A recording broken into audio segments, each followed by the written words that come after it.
Mulut kita masih menggunjing, mulut masih ngerasani. Iya. Ya, syahwat kita tidak Terkontrol. terkontrol dan lain sebagainya. Jangankan kita.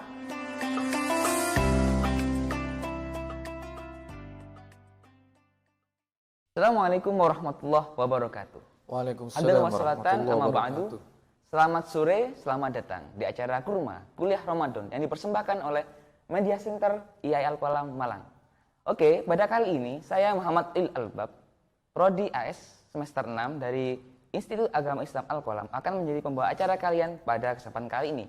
Langsung saja, episode ini kita kedatangan tamu, yaitu seorang akademisi dari wilayah yang terkenal akan desa santrinya. Kita sambut yaitu Haji Bahrul Ulum, SHMPT. Assalamualaikum, Pak. Waalaikumsalam warahmatullahi wabarakatuh. Sehat, Pak? Alhamdulillah. Puasa? Lo. Tetap. Enggak, Pak. Maaf. Soalnya sekarang kan gini. Saya di sekitar kita, itu walaupun Ramadan itu rasa-rasanya bukan Ramadan. Banyak selambu bertebaran di pasar, banyak yang nggak puasa. Betul. Gitu. Jadi makanya saya bertanya seperti itu. Baik. Assalamualaikum warahmatullahi wabarakatuh. Teman-teman Media Center, teman-teman dari pemirsa IAI Al-Qalam yang berbahagia.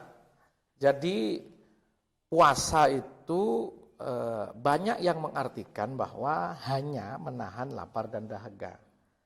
Hal ini jauh-jauh hari sudah dikritik oleh Rasulullah SAW. Sekitar 1400 tahun lebih yang lalu dalam satu hadisnya yang terkenal, kam min shaimin laisa lahu min syiyamihi illal ju' wal atas.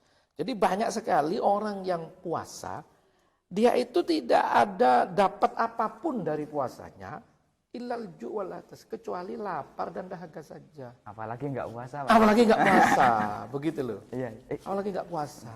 Maka dari itu yang terpenting dari puasa itu bukan hanya sekedar menahan lapar dan dahaga, tapi juga menahan syahwat, menahan nafsu mulut berbicara jelek dan lain sebagainya. Banyak sekali. Hanya saja yang paling diperlihatkan gitu ya, itu adalah menahan lapar dan dahaganya. Karena tentu puasa ini kan banyak janji manisnya. Salah satunya ya, bahwa Allah menjanjikan ada satu surga yang mana pintunya hanya bisa dimasuki oleh orang yang ahli berpuasa. Nama pintu surganya itu disebut dengan Ar-Royan. Ar-Royan itu artinya pintu segar. Karena ketika orang berpuasa itu kan lemes. Ya. Saya perlu curiga kalau ada orang puasa terus gawat begitu kuat. Mungkin kan pakai selambu di pasar, Pak. Nah, ini persoalan lain. Jadi begini, kalau kita melihat komparasi ya, dengan negara-negara lain, bahwa terutama di negara-negara Islam itu begitu ketatnya aturan tentang puasa. Bahkan kalau saya lihat di Pakistan ya, itu karena di sana mempraktekkan syariat Islam, apabila diketahui ada orang tidak puasa, maka dicambuk di tempat kan. Nah di Indonesia belum bisa melakukan itu karena kita memang negara yang multi agama.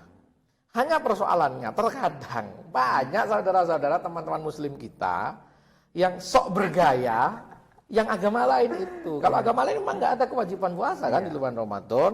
Oke, anyway, lakum dinukum waliyadi. Urusan mereka sudah. Ya, yang kita yakini kita lakukan, yang mereka yakini ya silakan mereka lakukan. Hanya saja di satu sisi ini jadi dilema, Mas. Ya, kenapa? Nah, terus terang begini, kalau kemudian orang yang mau berjualan itu dilarang, ada alasan pembelaan mereka tetap berjualan. Mencari makan. Mencari makan dan menjual kepada yang tidak puasa. Iya, berbuat baik. Alasannya berbuat baik. Tapi di sisi lain, apa iya yang makan itu non-muslim semua? Iya. Padahal di sini kita mayoritas orang Islam. Nah gitu loh. Jadi seperti lingkaran setan dalam hal ini. Nah, tinggal nanti bagaimana solusinya dari kita. Nah gitu loh. Terutama dari kita, kalangan akademisi, kalangan pesantren, santri, ini harus menyikapi secara bijak. Artinya begini, kalau kita melihat Islam itu sebagai normatif, maka yang terjadi seperti di Pakistan. Tapi kalau Islam itu kita nilai sebagai yang substantif, maka kita masih bisa menerima mereka yang belum menjalankan agama Islam. Toh yang bertanggung jawab di akhirat itu juga kita Nafsi-nafsi. sendiri. Nah, begitu, Iya. begitu. Ini Pak, ada yang saya tanyakan. Jadi artinya begini, bentar. Artinya begini. Kenapa kita harus capek-capek ngurusin kesalahan orang? Iya. Masuk. Bukankah kita sendiri masih terancam dengan puasa kita? Kita hanya dapat lapar dan dahaga saja. Oh iya. Mulut kita masih menggunjing, mulut masih ngerasani. Iya. Ya, syahwat kita tidak Terkontrol. dan lain sebagainya. Jangankan kita. Dulu ada cerita di zaman Rasulullah. Gimana Pak? Nah, ceritanya begini. Jadi wallahu a'lam, ini mantenanya apa enggak, tapi di hadis itu kurang jelas masalah statusnya dia. Tapi yang terjadi adalah, jadi ada seorang sahabat lapor kepada Rasulullah. Rasulullah kemudian, ada apa? Katanya, ini Rasul, saya mau melaksanakan pengakuan. Tapi bukan pengakuan dosa seperti di saudara kita di agama lain, bukan ya? Oke. Loh, kamu mau ngaku apa? Kata Rasul. Begini Rasul, saya ini adalah orang yang kebobolan. Ramadan ini saya menggauli istri saya di siang hari dalam keadaan berpuasa. Lu. Kok bisa begitu? Wong lainnya itu lemes semua, kamu kok begini? Singkat cerita, ya sudah, kata Rasulullah. Sudah, kalau begitu kau bayar saja kafaratnya. Bebaskan budak. Rasul, aku tidak punya budak. Oh iya, ya sudah. Kalau nggak punya budak, kau laksanakan kafaratnya. Yang kedua, yaitu puasa 2 bulan berturut-turut. Jawab lagi nih si orang tadi. Rasul, lawang Ramadan 1 bulan saja kebobolan, ini suruh nambah 2 bulan. Berturut-turut. Gak kuat aku Rasul, apalagi berturut-turut lagi. Sebulan aja bobol ini. Akhirnya Rasulullah menjawab, ya sudah, kalau begitu kau kasih makan 60 orang miskin. Rasul, aku ini tidak punya makanan sebanyak itu. Karena aku orang miskin. Rasulullah geleng-geleng ngambil mesem-mesem. Iki karepe apa wong model ngene iki. Akhirnya Rasulullah kemudian ambil sekeranjang kurma dari dalam, dibawalah ke hadapan si miskin tadi. Ya sudah sahabat, kau bagi saja ini kepada 60 orang miskin di sekitarmu. Rasul, di desaku ini aku paling miskin. Rasulullah geleng-geleng. Sudah, bawa kau pulang, bawa itu. Makan sendiri. Makan sama keluargamu katanya. Ini sudah melanggar. Ya, Ya, dapat makanan pula gitu. Artinya apa pesan dari cerita ini? Islam itu tidak gawat. Jadi beragama itu harusnya menyenangkan. Maka kalau hari ini saya melihat ada fenomena orang yang dengan Islamnya justru dia semakin beringas. Ini yang diikuti Rasulullah apa Abu Jahal? Begitu kira-kira. Jadi mungkin dari Islam sendiri ya, kita sering lihat. Saya sendiri pengalaman gini Pak, waktu itu kita bermain ke Surabaya, 4 orang ada yang non Muslim di situ. Betul. Pada waktu Ramadan, teman saya alasan masuk angin nggak puasa. Lah, oleh karena itu dia mengajak teman saya yang Kristen, non Muslim, ngajak makan.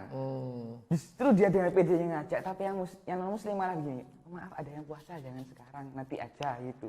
Justru saya lebih respect sama non Muslim gitu. Lah iya, maka dari itu kalau kita sendiri melihat orang non Muslim, saudara-saudara kita yang non Muslim masih bisa menghargai kita, menghargai keyakinan kita. Kenapa kita tidak bisa menghargai terhadap sesama Muslim? Yang mau Ramadan malah yang non Muslim. Nah, gitu loh. Jadi saya pernah dapat cerita dari teman bahwa kebetulan dia pasangan beda agama gitu ya.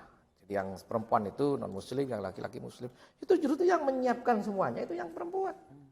Menyiapkan sahur, menemani sahur, ikut sahur bahkan. Ikut sahur. Nah, hari ini pesan yang perlu kita sampaikan dari bagaimana kita bertoleransi dalam beragama ini, jangan kemudian Islam itu menjadikan kita semakin marah. Padahal Islam itu kan ramah loh. Iya, ramah. Wa ma arsalnaka illa rahmatan lil alamin. Bagaimana cara kita berdakwah? Bagaimana cara kita? Rasulullah sudah mengajarkan tadi. Itu kalau di Al-Qur'annya dijelaskan ud'u ila sabili rabbika bil hikmah wal mau'izatil hasanah wajadilhum billati hiya ahsan. Jadi kalau kita mengajak orang, kita itu berdakwah kepada orang, itu harus dengan cara bil hikmah, dengan cara yang bijaksana, wal mau'izatil hasanah, dengan nasihat-nasihat yang baik. Kalau mereka tidak mau dan mereka mengengkel, maksa, wajadilhum billati hiya ahsan. Dengan cara berdebat yang baik saja, berdialog yang baik. Ini tetap gak gelem, ya wis toh. Oke. Nah begitu. Memang Allah butuh disembah apa? Saya tanya sekarang. Ayo coba. Kira-kira Gusti Allah itu kalau disembah, dia semakin kuat kekuasaannya. Atau kalau Gusti Allah itu disembah semuanya, dia jadi Allah semakin hebat. Atau nggak ada satupun yang menyembah Allah. Memangnya Allah gagal jadi Tuhan? Tidak kan? Enggak, Pak. Nah maka dari itu, kok kita jadi gawat banget toh beragama ini. Kayak gitu loh. Iya. Begitu. Tapi yang unik sih, itu saya lihat gini, Pak. Kalau yang saya lihat sekitar sekarang ya, akhir-akhir ini, Iya. mungkin beda dengan zaman jenengan. Iya. Saya bisa melihat Islam di seorang non-Muslim, tapi saya nggak bisa melihat Islam di seorang Muslim. Betul. Untuk saat ini, Pak. Betul, Saya betul. bisa berbicara seperti itu karena ada... Betul. Dosen saya pernah cerita.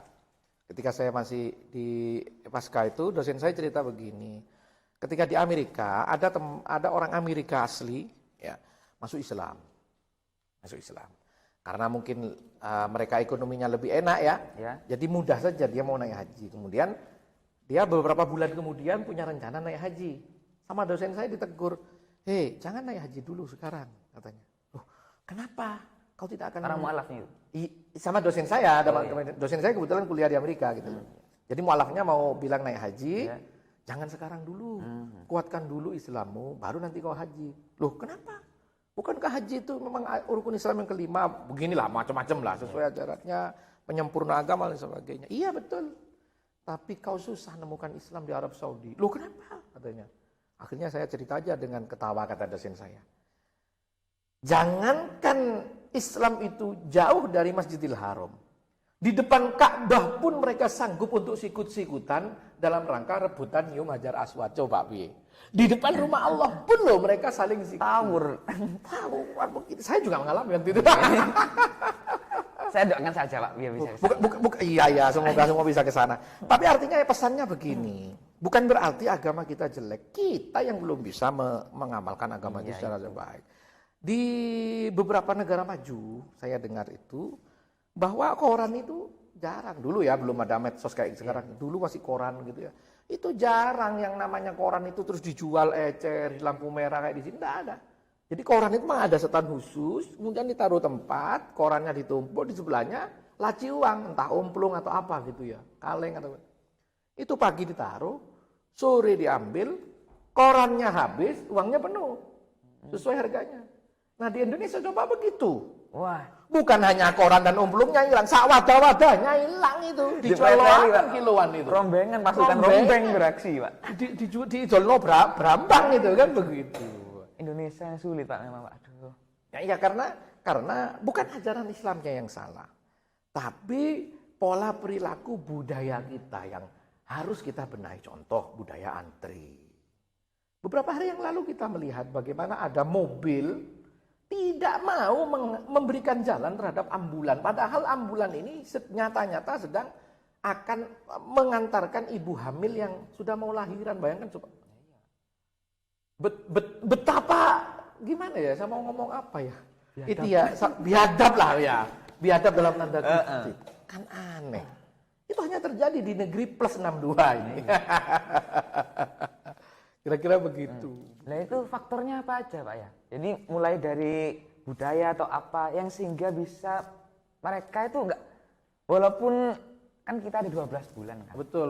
1 bulan Ramadan aja kok nggak bisa nahan ya, faktornya apa aja nggak bisa merobadonkan Ramadan. Apalagi nggak Ramadan. Iya. Nah gitu ya, apalagi nggak Ramadan. Faktornya? Kira-kira menurut jenengan apa? Pertama ada beberapa faktor. Jadi Sayyidina Ali itu pernah menyampaikan kata-kata mutiara. Ada sebagian mengatakan itu hadis, tapi setelah diteliti itu asar, dawuhnya sahabat. Dalam hal ini Sayyidina Ali karramallahu wajhah dia berdawuh begini.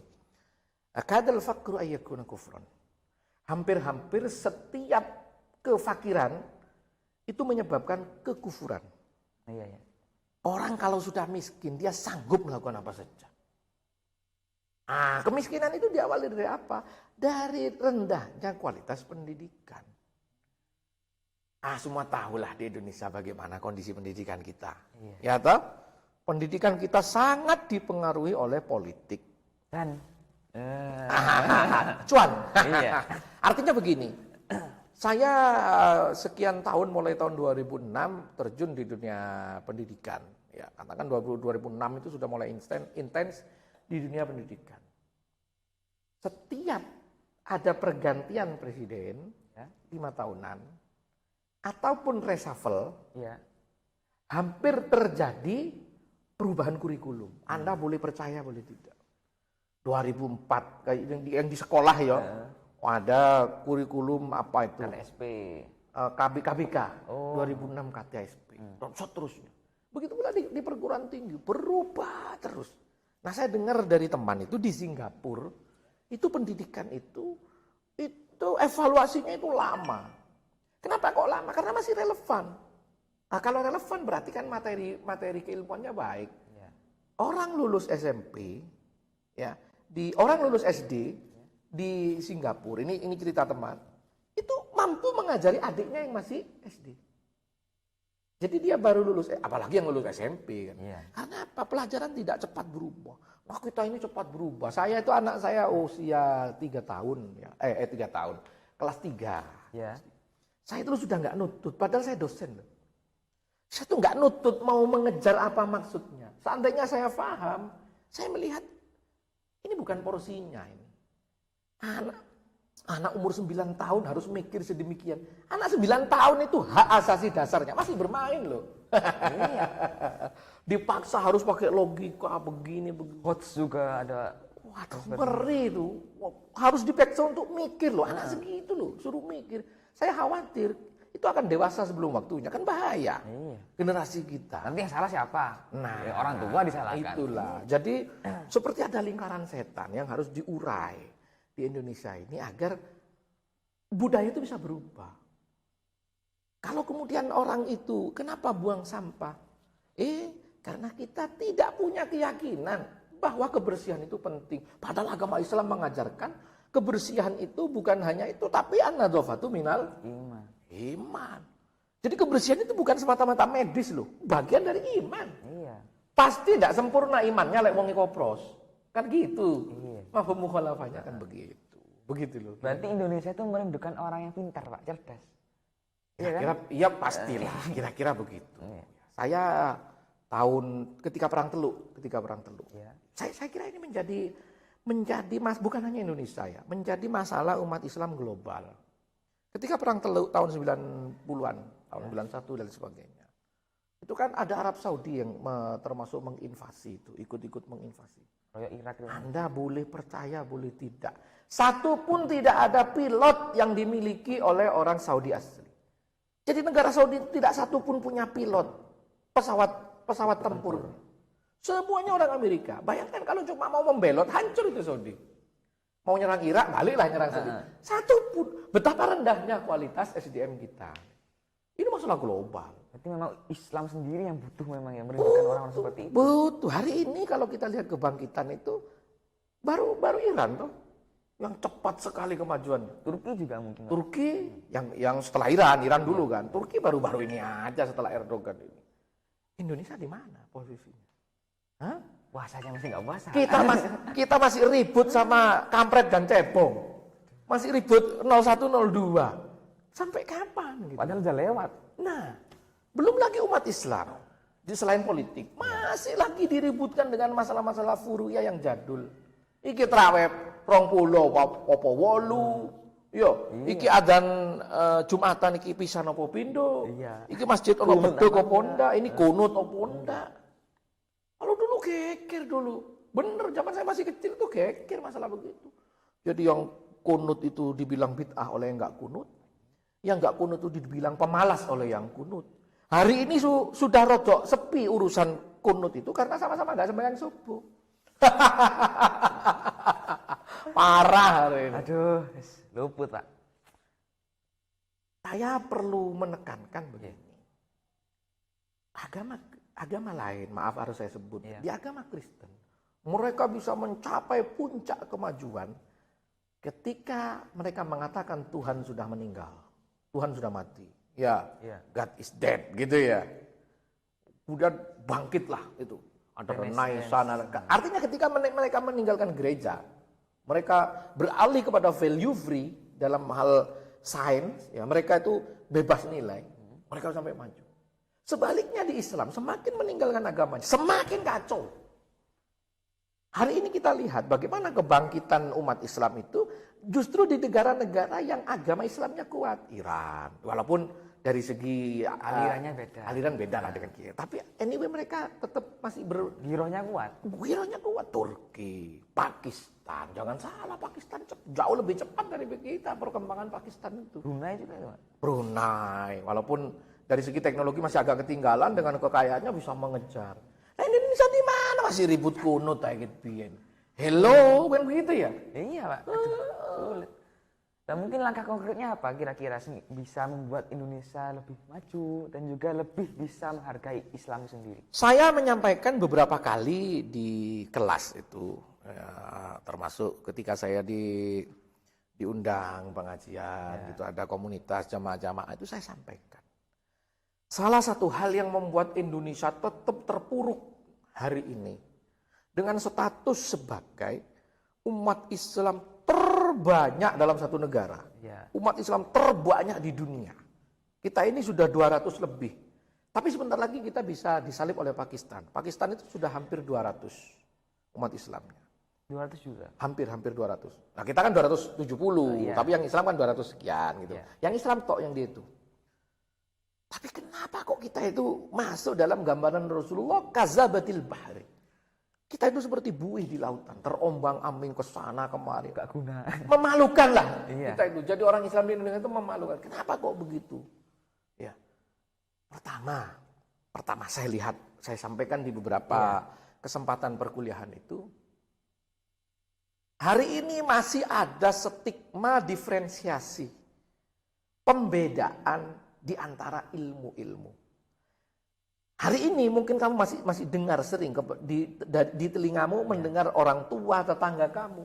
Orang kalau sekolah SMA maka dia diarahkan menjadi kedonyan. Orang kalau ke pondok ke pesantren maka dia diarahkan jadi ustadz dan kere. Masih ada enggak begitu? Iya. Orang Ketinggalan umum, zaman, kumuh, sarungan. Saya paling nggak setuju itu. Betul sampai hari ini saya nggak setuju. Anda boleh percaya, boleh tidak. Ini adalah warisan dari kolonialisme Belanda. Hanya di Indonesia saja ada stigma dibedakan bahwa kalau ke pendidikan pesantren itu akhirat arahnya. Kalau pendidikan umum, kurikulum lah, entah itu aliyah, MTS, SMP, SMA, SMK, maka itu seakan-akan dia tidak beragama. Itu nyotok urusannya. Ini permainan sebetulnya. Padahal yang benar, Anda boleh percaya boleh tidak, yang benar ilmu itu tidak dibedakan. Semuanya dari Allah. Hatta ilmu sihir sekalipun. Siapa yang mengutus Harut Marut itu? Di dalam surat Al-Baqarah dijelaskan. Yang mengutus Harut Marut itu siapa? Setan tak? Allah. Ilmu sihir sekalipun itu dari Allah. Kenapa kita kok kemudian membedakan? Ada ilmu dunia, ilmu akhirat. Memang iya, yang belajar agama mesti husnul khotimah. Memang iya, yang paham matematika dia pasti masuk neraka. Enggak, Pak.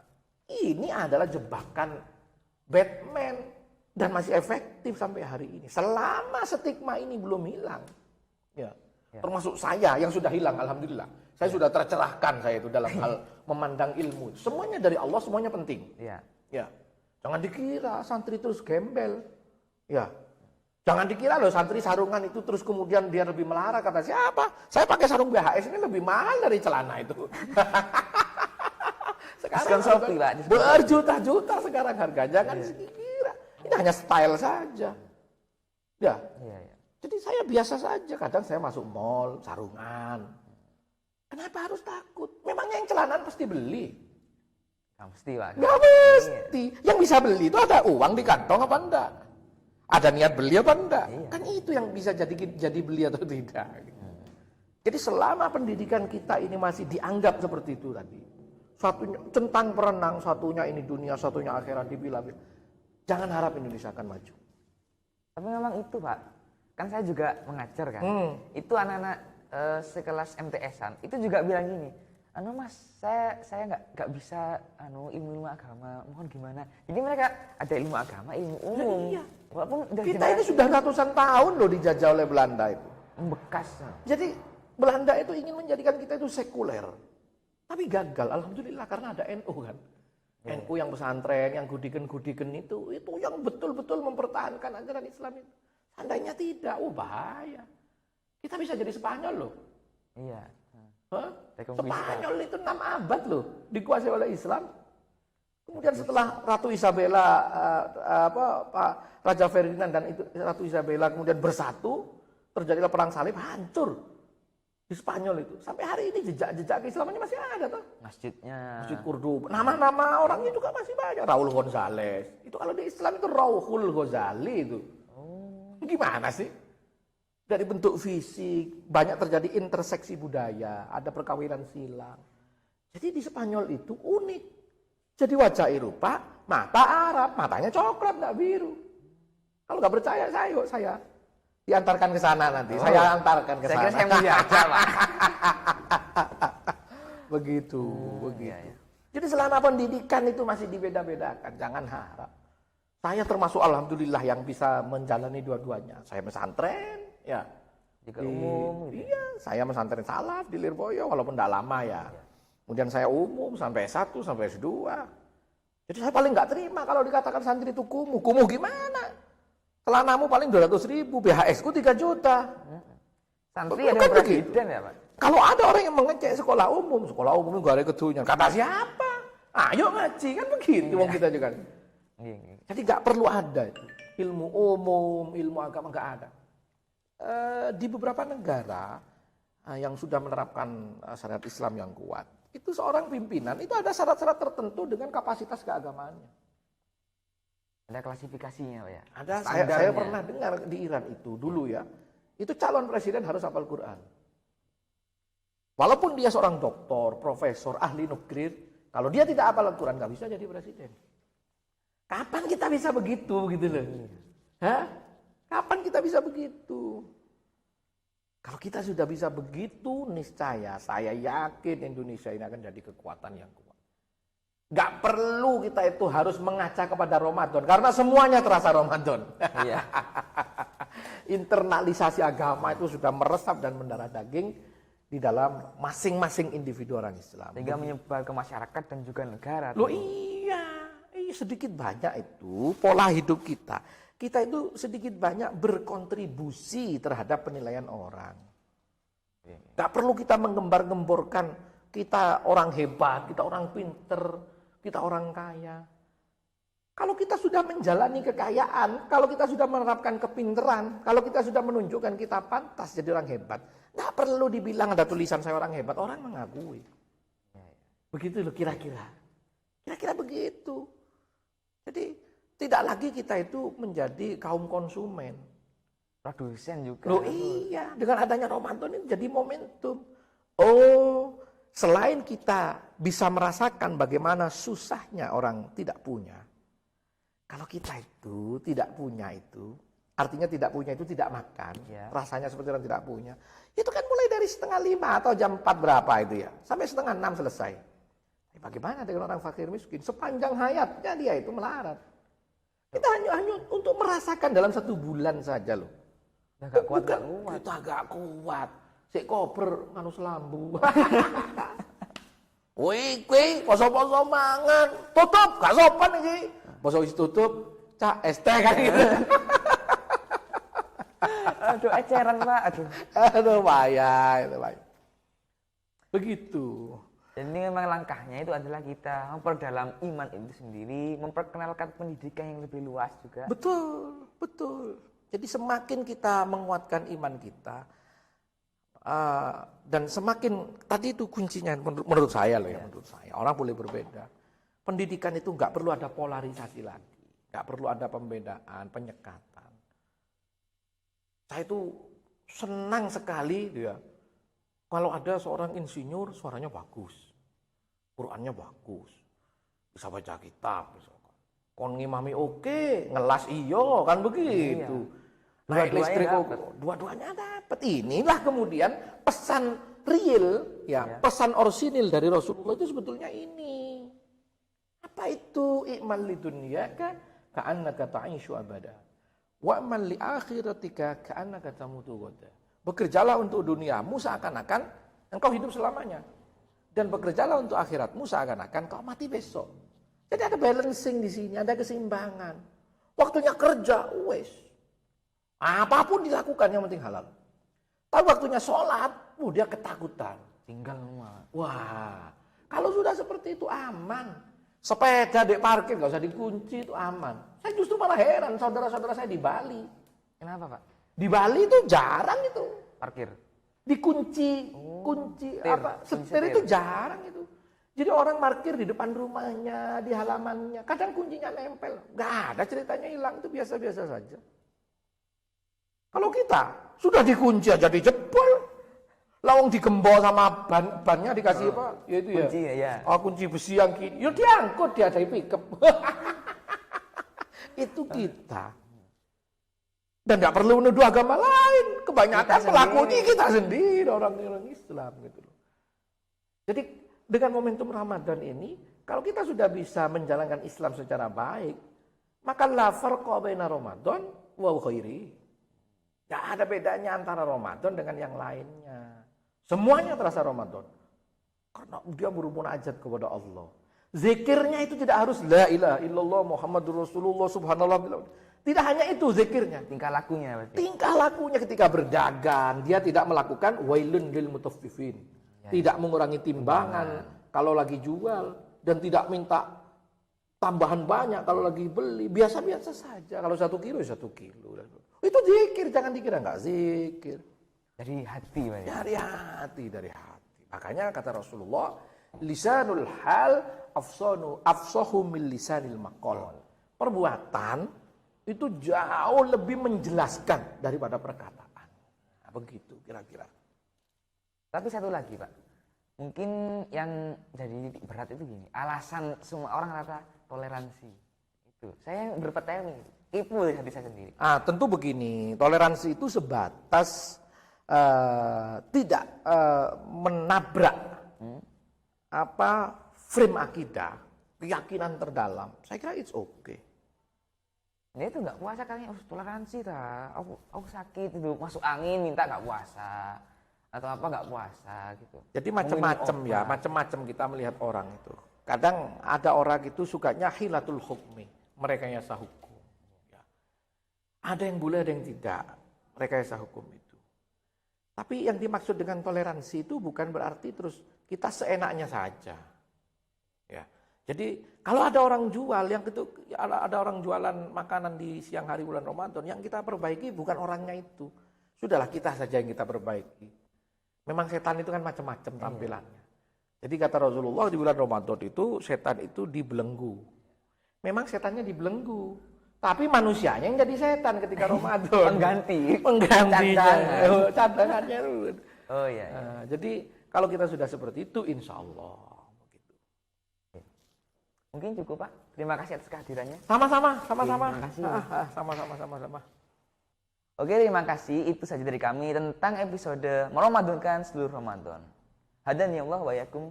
Wassalamualaikum warahmatullahi wabarakatuh. Waalaikumsalam warahmatullahi wabarakatuh.